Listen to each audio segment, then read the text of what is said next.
As Prime Minister Justin Trudeau contemplates his political future, tomorrow he'll try to stabilize a government rattled by Chrystia Freeland's dramatic resignation. Sources say the cabinet shuffle will be consequential and involve at least 10 people. Sources tell us Toronto Liberal MP Nathaniel Erskine-Smith will take over the housing file from Sean Fraser, who is not seeking re-election. And Ottawa South Member of Parliament David McGuinty will become Public Safety Minister to lighten the load for Minister Dominic LeBlanc, who replaced Freeland as Finance Minister. But sources caution that the shuffle should not be seen as any indication Trudeau has made up his mind about his leadership. It's about filling the holes caused by cabinet resignations and to replace ministers who are not seeking re-election. It's an effort to create stability at a time when at least 15 Liberal MPs are publicly calling for Trudeau's resignation, saying they face colossal defeat in the next election if he stays at the helm, and that discontent could be growing. Longtime MP and Parliamentary Secretary Rob Oliphant tweeted that he's holding an emergency meeting with his Toronto riding leadership before he takes a position on Trudeau's leadership, saying what's best for Canada comes first and our party comes second. So far, Trudeau's cabinet is either standing by him or staying out of it. Does Trudeau have the full support of his cabinet to stay on as Prime Minister? Yes. Would you like the opportunity in the future to lead this country if you were given the chance? So full points for trying with that question. If the Prime Minister has the full support of his cabinet, then why would we contemplate what happens after he decides to leave? I have absolute confidence in the Prime Minister in terms of what he has asked me to do, and that is serve as a Minister of Justice. There's a lot of discussions about what is going to transpire or not. I cannot provide you clarity and answers about people's futures. So what message do disgruntled Liberals want to see or hear from the Prime Minister tomorrow? Chad Collins is the Liberal MP for Hamilton East Stony Creek riding, and he joins me now. Chad Collins, it's good to see you again. Nice to see you as well, David. I'm guessing by the fact that you're still in Hamilton and what you said this week, you're not coming to Ottawa to be sworn into cabinet tomorrow. I wonder what message do you take from what we're hearing about the fact that Justin Trudeau is shuffling his cabinet involving 10 or more people tomorrow? Well, it needs to happen, right? There have been a number of vacancies for quite some time, and there are a number of important files that need to move forward. And for as much as the House is kind of frozen at this point in time, it doesn't. I think we're all aware of the fact that there's resources and policy initiatives that still need to move forward into 2025. And I'd have to say, for the names that you just referenced, Nate, David, and Darren, they're very talented people, very intelligent people. I would say that they're not just my colleagues, but my friends, and I think that it's a good choice from the Prime Minister's perspective, to appoint those three gentlemen on what seems to be three very important files. But I would say, added to that, for as much as I would congratulate them and their families for their promotion, a cabinet shuffle and $250 rebates just don't cut it in terms of what this party needs and what our government needs to move forward.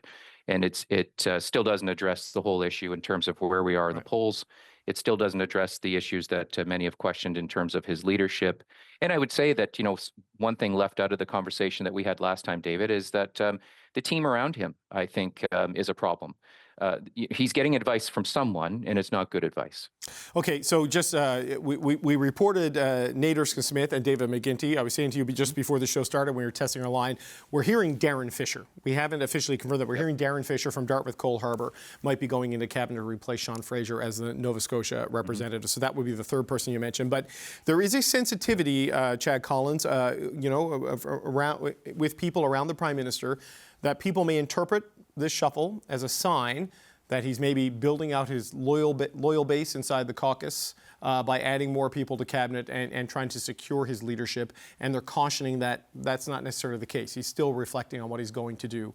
How do you interpret this? Do you think it's just the necessary moves to stabilize things so government can function, or do you think there's a political agenda here? Well, they are necessary moves. I started with that in terms of we've had vacancies for quite some time, and there are resources that need to get out the door. I'm very close to the housing file in terms of the work that I've done with the Housing Caucus and our members, and there's a lot of resources that we put into the 2024 budget. Minister Fraser did an amazing job, and for me, that was a huge loss to our government with his departure. I understand the reasons. I've been in politics for 30 years, and I had my kids have grown up around it, and I'm not at home a lot. And so I get that part of it. So back to your question, I think those vacancies need to be filled. What's going through the Prime Minister's head at this point in time in terms of what kind of a chess move this is, if we're looking at it from a political perspective, Right. is anyone's guess. And I hope that we'll know within the next couple of weeks in terms of what his intentions are going into the new year. Okay, but on its face, you don't automatically see this as something that would undermine what he says is a serious period of reflection. You take them at the word. This is just something they got to do. Yeah, I do. Okay. They've been vacant, and this has been expected now for a couple of months, especially with the first departures and resignations that occurred quite some time ago, and so it's just a matter of time before they're filled. And I would say that if in fact we do go through a leadership process and there's a new leader is appointed, we may see. I'll guarantee you we'll see another shuffling again in the new year, but. Right. I'm not counting any chickens at this point in time. And so it remains to be seen in terms of what the Prime Minister does, but the ball is in his court. Right, yeah, and Dominic LeBlanc can only do so many jobs for so long. But look, about tomorrow, we have not really heard from the Prime Minister, as a country. I know you heard from him in caucus on Monday, and I know he spoke at the Christmas party and at the Laurier Club gathering. But no direct addressing of the events of this week or an explanation of where he is, at least not into the larger public audience. Typically, when there's a cabinet shuffle, certainly of this size, the Prime Minister will speak and the Prime Minister will take questions. What are you hoping to hear from Justin Trudeau tomorrow at Rideau Hall? I don't expect to hear much. I mean, I'll be honest with you, David. I've been raising the issue of leadership now for about a year. It was, without breaching confidentiality, it was the issue that I took into Ontario caucus retreat during the summer. My question very bluntly to the Prime Minister was, what is your plan to reconnect with Canadians? How do we reverse the trend? He admitted, he's admitted publicly and privately that, a portion of the population has tuned him out. I'd say it's a big portion of the population. And so I don't expect much from the Prime Minister. We've been asking, very detailed, pointed questions for quite some time. And we haven't received straight answers. And I think that's what's led to this public dispute. Mm-hmm. Normally, these issues are addressed behind closed doors. And I'm as much of a team player as many of my other colleagues. But at some point in time, your patience wears thin. And I'll reiterate what I said, I think, in our last conversation. There are people that have life decisions to make going into 2025 in terms of whether or not they still want to be here if he is, in fact, our leader. Right. And so the longer we go without those answers, I think it puts people in a difficult position in terms of the conversations that they're going to have with their family, with their friends, with their supporters, with their riding associations, like Mr. Oliphant has come out tonight and talked about. And so I don't expect much information from the Prime Minister other than maybe to congratulate those people that he's appointed to these posts. I had a conversation before I came in here to do the show with an MP who, until this week, I would have thought was a loyalist to the Prime Minister. And they were quite angry and talking about getting ready to work to force the leadership change, which surprised me to hear it from this member of Parliament who's not ready to go public yet, and who knows if they're just mad and whether they follow through on it. But what is your sense of where this stands now? Because there's suddenly no shortage of MPs who will go on the record saying he's got to leave. Janet Atwin said she won't run again if Justin Trudeau stays on as leader. All of the New Brunswick caucus, with the exception of the ministers from New Brunswick, are now calling for him to go. How widespread has this gotten inside the Liberal caucus since Monday morning? Well, there's growing momentum. There's no doubt about it. I think, and you've highlighted this all week in terms of Christia's impact and how that scenario played out. And people have the greatest amount of respect for Christia and what she's done. And she's probably been more loyal to the Prime Minister than anyone else. And I think if people look at that situation and say, if it can happen to Christia, it can happen to anyone, that's politics.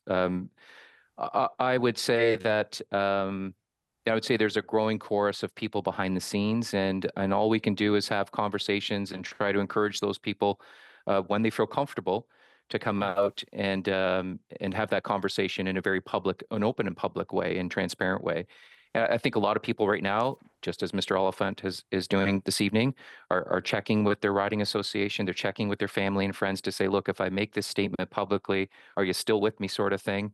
And I respect that. Right. I was there a long time ago, but I think those conversations are occurring, and I'm a little bit disappointed right now that we don't see more members publicly talking about that issue. Right. But I think if we give it some time, everyone's just home, I think, in their ridings from a very long session, and those conversations I know are active, and I think you'll see over the next week, if not sooner, a larger number. I guess there's probably 40 or 50 people that fall into that category. You've highlighted how many we're at now from a public perspective, and I expect that number to grow. One last quick question. Ken Hardy was on the show last night, your colleague from British Columbia, Fleetwood Port Kells. Admitted to being one of the 24 who signed the letter, which you have also done, and said that he wants Chrystia Freeland to take over. He doesn't just want the Prime Minister to leave. He's ready to say who he wants to be his replacement, certainly after what you saw on Monday. Are you there yet? Do you think there's a movement behind a particular candidate, or is it just for the people who want change, that they just want the opportunity for a race? Where do you think that stands? I fall into the latter category, David. I just want the opportunity for a race. I think we're getting ahead of ourselves right now if we start talking about a replacement. The goal and objective right now is to convince the Prime Minister that there is no path forward, and that the best thing that he can do for the party and the country, quite frankly, is to step aside and initiate a leadership race. And then it'll be up to Liberals across the country to choose his successor. Chad Collins, Liberal MP for Hamilton East Stony Creek. Thank you so much for your time today, sir. Thanks, David. Well, Ottawa is alive with cabinet shuffle speculation, as we know of one person who will not be joining the front benches of the government. Mr. Carney isn't about to become Canada's finance minister in the short term. The Prime Minister asked me to start that work and to get ready for a budget in the spring. So Mark Carney won't be joining Cabinet, and Finance is accounted for. But there are lots of Liberal MPs and a number of roles up for grabs in tomorrow's shuffle. Here with the latest on that and everything else going on the Hill is Rosemary Barton, the CBC Chief Political Correspondent, and Louis Blouin, the Parliamentary Bureau Chief for Radio-Canada. Seems like only yesterday we were here talking about this sort of stuff. Yes. Rosie, let's start. I mean, we have a little bit of insight into what's going on. What do we know about the Cabinet shuffle right now? Yeah, we have, well, thanks to Louis, he has a number. You go ahead and do the Well, feel free. It's fine. We know that there's going to be it's going to involve about 10 people, maybe more tomorrow. So it's pretty significant. But I'm trying to see the level. Is it front bench MPs that will, or ministers that will move? This kind of movement is unclear at the moment. But we know that it's going to be fairly significant in terms of numbers for now. I can let Rosie go for the rest. Right. Yeah. 10 to 12 is kind of what I had heard. Right. Yeah. I think to Louis' point too, they're not going to move people in significant roles if they don't have to. Right. That's why we're in this disarray. Never goes well when they do it, no, right? So, apparently doesn't. Yeah. So the two names that we have managed to confirm are David McGuinty, who will be moving into the role of public safety. That is, I think, important because there's a couple of signals there. First of all, an MP who has been around for a long time, really wants to be in cabinet, and has a certain level of knowledge and expertise in the area of intelligence and foreign interference. The chair of NSICOP, That's right? Yeah. So that is sort of makes sense. It potentially sends a signal. I think the other signal that it kind of sends that we were talking about is that was also one of the ridings that they were looking at to run for Mark Carney. So it may be like a gentle little snub to Mark Carney as well. And the other name is Nate Erskine-Smith, and I'll let Louis talk about him. And I think they want to keep him on board too. I guess that's probably the goal there. Going into housing to replace Sean Fraser. Exactly, and you keep a young man that has a family. I think it's appealing to also young families who are struggling to maybe buy a house, afford a house in the different regions of the country. So I guess maybe it's the branding they could put around that. Another name that I've heard also regarding Quebec is to look for Rachel Bendayan, the Outremont MP, also tomorrow. That might be up for a promotion tomorrow. I think she was close last time, so it might happen this time around. So that's going to be interesting to see what happens with her. I know that she was involved a lot, in the with the Police se souvient movement, about gun control and all that. It's very important in her riding too. So is there something there? Maybe not, but it's a name I'm going to be looking forward to tomorrow too. To go back to Nate Erskine-Smith, that is also interesting, and I think sends a message, because this is not someone who has been the easiest MP. He is not someone who agrees with the Prime Minister. In fact, he's someone who speaks very openly to the Prime Minister about his concerns. They did a podcast together. Did a podcast where he talked about the things he thought he should be doing. Someone who wasn't going to run again.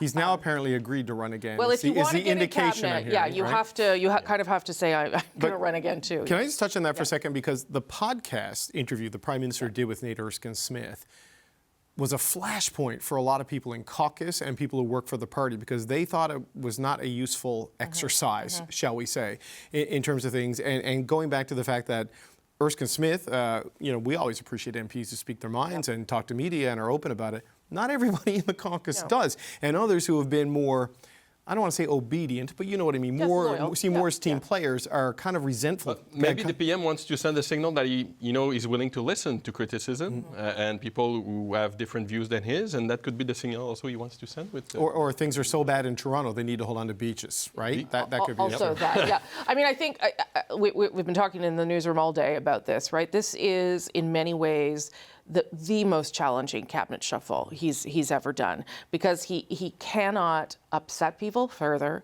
disappoint more people, and as we've also been talking about, he can't show that he's in some way trying to cling to power. Yeah. That's not going to work either. So it has to be sort of minimal movement with some messaging to allow him some time, and if they strike that right balance, and I don't know that they will, I think he can go off and do his Christmas holidays and think about what he needs to think They want about. to send a signal of stability, I think, and continuity, that people are in charge. The portfolios are not all around the place. The house is in order, going to the Christmas time, and still managing the country, still governing. This government is still functional. I think that's very important for them to send. While the PM, we don't know what's happening. And we know he's going to be there tomorrow during this swearing-in ceremony. Is he going to speak?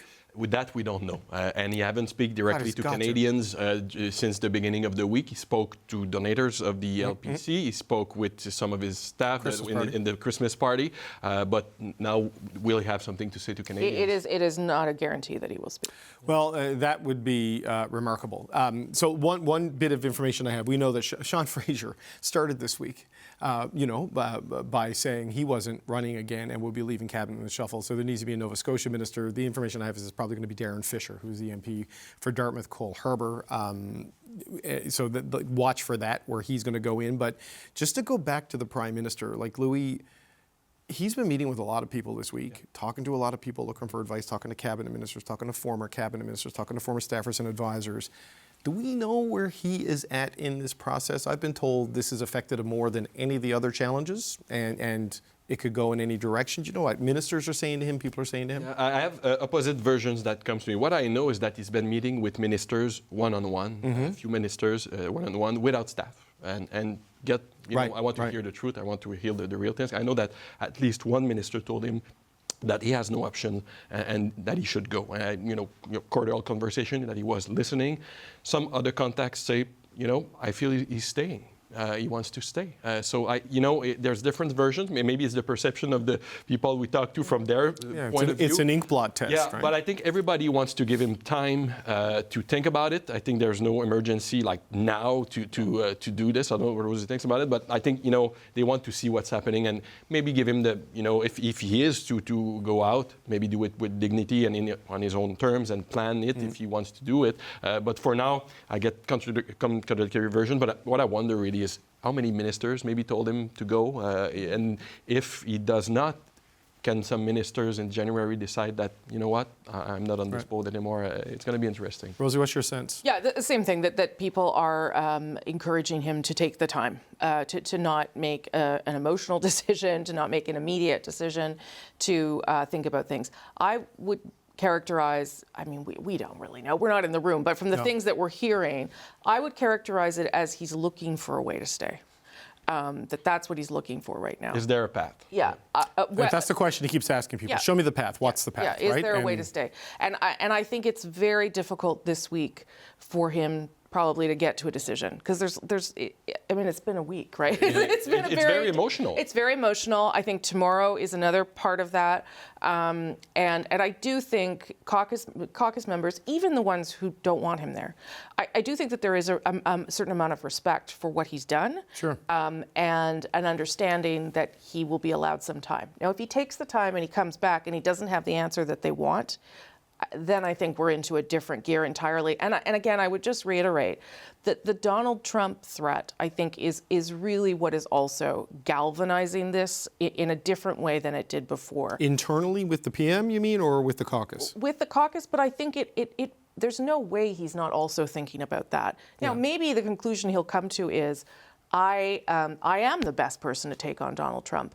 But maybe he will also say, we need something to happen here because we've got to take this on as a country. But with this crisis of confidence, now, yes, there's the political interest of the Prime Minister, of his party, but now it's also the Canadian interest. Yes, exactly. Oh, it's a national interest. And I think that is probably very heavy on him, and he needs to talk about that. And I think it's an argument more for the caucus members who want him to go. So that's a very powerful argument. But Dominic LeBlanc in there does help that case, right? Yeah, stability there. Yeah, you already saw that today. That is a helpful move for the country to have him in that role right away. But there's the governance crisis presented by Donald Trump, and then there's the political crisis presented by these internal factors. And right before I came in to do this show, I had a conversation with an MP who a week ago, I 100% would have put this person in the Trudeau must stay camp as a Trudeau loyalist.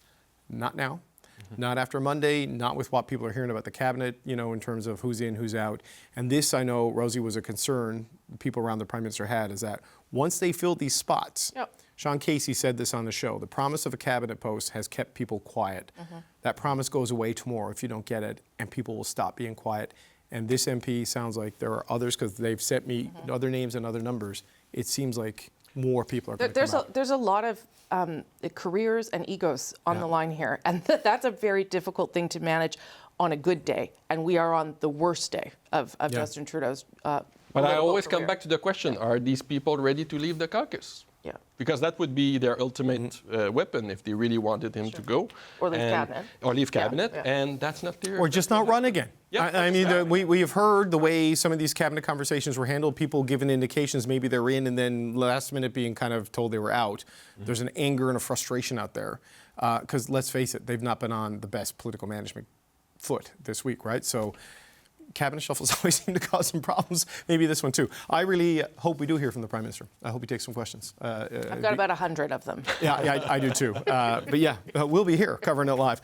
Louis Blouin, Parliamentary Bureau Chief for Radio-Canada, Rosemary Barton, the Chief Political Correspondent. Always appreciate the time. And as we were discussing, Prime Minister Justin Trudeau will shuffle the cabinet tomorrow. He's expected, we're supposed to say, but we know it's going to happen. And this comes as he's facing mounting pressure to step down as Liberal leader. You can tune in here at 10 o'clock a.m. Eastern for special live coverage. I'm going to join the CBC's Chief Political Correspondent, Rosemary Barton, right here on CBC's network. We're back together again. You can watch it here and wherever you stream the CBC. Justin, do not resign! Do not resign! Do not resign! Do not resign! That's Prime Minister Justin Trudeau leaving his office just moments ago. The list of Liberal MPs calling for Justin Trudeau to step down as Liberal leader is growing, all while Trudeau is preparing to shuffle his cabinet tomorrow. Ontario Liberal MP Chad Collins told me earlier in the show about the turmoil inside the caucus. A cabinet shuffle and $250 rebates just don't cut it in terms of what this party needs and what our government needs to move forward. And it still doesn't address the whole issue in terms of where we are in the polls. It still doesn't address the issues that many have questioned in terms of his leadership. John McKay is a Liberal MP for the Scarborough-Guildwood riding. He's also the co-chair of the Canada-U.S. Inter-Parliamentary Group. And Mr. McKay, you've been around since 1997. Have you seen anything like we saw this week? No, it is clearly unprecedented, David. My mind goes back to Martin Chrétien years, but I think this blew Martin's firing out of the ground this week. Well, what is your sense, sir, of where your government is right now and where you think your Prime Minister is right now? I know he's told everybody he was going to reflect on what he heard and make a decision. Where do you think this goes next? Well, we're all into reflections these days. So my reflection goes back to Nanaimo, and at that point we were having difficulties. The caucus was pretty vocal, I thought. Respectful conversations. Generally speaking, the conversations in the Liberal caucus are quite respectful, but there was a growing sentiment, and so the idea was that they would be trying a few new things. So there was more advertising being done, and that didn't seem to work. And then there's putting him in different situations, letting him be himself, shall we say. That didn't work. And so here we are several months later, and the needle hasn't moved. And the chorus of dissent is growing. And then we have this very difficult situation between he and the finance minister with a U.S. administration, which will be problematic for any prime minister looming in the background. So on that set of reflections and more, I think we're running out of runway for decision point. So you have said to this point that the Prime Minister has earned the right to make his own decision. And I think a lot of people broadly have agreed with that he's won 3 elections, he's been the Prime Minister, kind of brought you back from 3rd place and done a lot of policies that you're quite proud of. Where do you stand now after everything that's happened this week? You still hold that position as he's reflecting that you're content to leave the decision with Justin Trudeau? Well, it is Justin Trudeau's decision. There's very little that the caucus can do about it, very little the party can do about it. So ultimately, it is his decision. But I think that we have reached the end of the runway, and the numbers haven't moved. The negative sentiment towards the prime minister hasn't moved. Caucus is clearly more divided than it has been in the past, and there is turmoil in cabinet, none of which I think augurs well for a continuation. Okay, so when you say you've reached the end of the runway, you don't mean as a party and as a government, you mean for the prime minister? Does that mean? Yeah.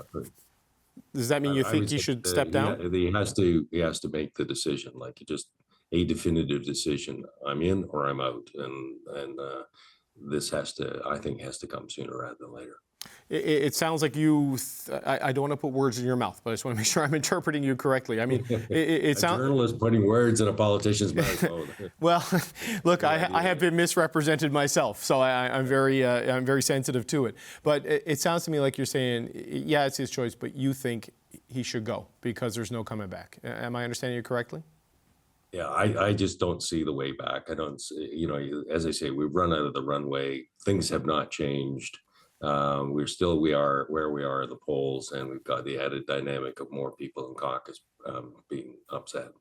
Right. So he's going to shuffle the cabinet tomorrow. The argument that we've heard, well, look, there's a bunch of vacancies. Let's face it. They need to do some things, right? You need full-time ministers in transport, Treasury Board, public safety. They are intent, we are told, of making sure people don't see this as he's made a decision, he's solidifying his position by changing the cabinet. Do you think we'll get a decision from Justin Trudeau one way or another tomorrow, or do you think it does wait until the end of the holidays? That's just an invitation to speculate, and I really have no basis for that speculation. I do think it is important that they do fill the cabinet positions. The business of government still carries on in spite of the turmoil in the politics, and I think it gives this 6-week break gives ministers an opportunity to get up on their files so that they're ready to go in the event that we get called back at the end of January. Right. So, okay, I appreciate that. Like, nobody has any hard information as to what the Prime Minister may do tomorrow. But you're there, I believe, in the caucus meeting, sir, when he told everyone he would reflect and think about things. I mean, what's your understanding of how long that might be? Did you expect something this week? Right? Yeah, I don't have an understanding of how long that might be, but I do have an understanding that we're having a lot of reflections, and we've been having a lot of reflections for the past few months. So at some point or another, you stop making reflections and you make a decision. There have been a lot of MPs who have said, the number is growing. Sophie Chattel confirmed today. We reported she was the person collecting the signatures on the letter, but she's gone public saying she thinks the Prime Minister should go. Jenica Atwin yesterday said she won't run again if Justin Trudeau is the leader going into the next election. Where are you on that and your own political future as someone who's been there since 1997? Well, I'm in kind of a fortunate position since I told the Prime Minister about a year and a half ago that I wouldn't be reoffering. So I'm a bit more relaxed about my own personal political future than I might otherwise be. But I have some sympathy, though, for people who are not in my position. I do know something about having to prepare for campaigns, and I'm raising money and getting organized and things of that nature. And the commitment that MPs make, or putative MPs make. It's enormous. It is very disruptive in your life, and so I have a lot of respect for those who are making a decision which they think will enhance their ability to be successful. Well, look, so many of those decisions depend on the big decision and whatever Justin Trudeau is going to do. We don't yet know, but when you look at it, you say you're out of runway when it comes to Justin Trudeau's ability to rebuild his relationship with Canadian voters. If there is a change, because there's not a lot of runway between an election and a minority parliament to have a leadership and have the sort of normal process that takes 3, 4, 5 months to pick someone to lead the Liberal Party under your constitution. I mean, if you were to go, is there enough time to get someone in there through a proper process? And do you think it could actually turn things around for the Liberals when it comes with Canadian voters? Well, the party constitution, I think, can certain decisions can be made by the executive, which shrink the time. As to what election campaign or a campaign for the leadership does to the electoral prospects of the party and the individual, actually, I think they enhance them because it takes the focus off the prime minister and puts it on who might be the next leader of the Liberal Party. And that potentially can get people pretty excited and bring them back into the fold. So it's actually, in some respects, it's an opportunity, but it is kind of trying to glue the wings on an airplane while you're still flying. Have you got any thoughts on who might be the best person to glue the wings on that airplane while you're mid-flight? Ken Hardy was on the show last night and he thinks Chrystia Freeland should take over. I don't know if you have thoughts on that. Where are you, sir? Oh, I have quite a number of thoughts, but I don't want to lose friends just by going on your show, David. Well, we didn't invite you on to make you unpopular, but just as a last word, what do you think? What do you think the Prime Minister will do? Do you have any idea, any sense of what you think he might do? I don't. Yeah. And I've known him for well over a decade, but he is an extraordinary individual. And probably in retrospect or in history, he'll be treated very well. But his perception after 50 years of living in a, if you will, political aristocratic bubble is different than the perception or the reality that you and I live in. And so it enables him to do extraordinary things. And I think he has done extraordinary things, but it also leaves a bit of a blind spot. And so where others might see peril, he sees opportunity. And so how he will make the decision, David, I just don't know.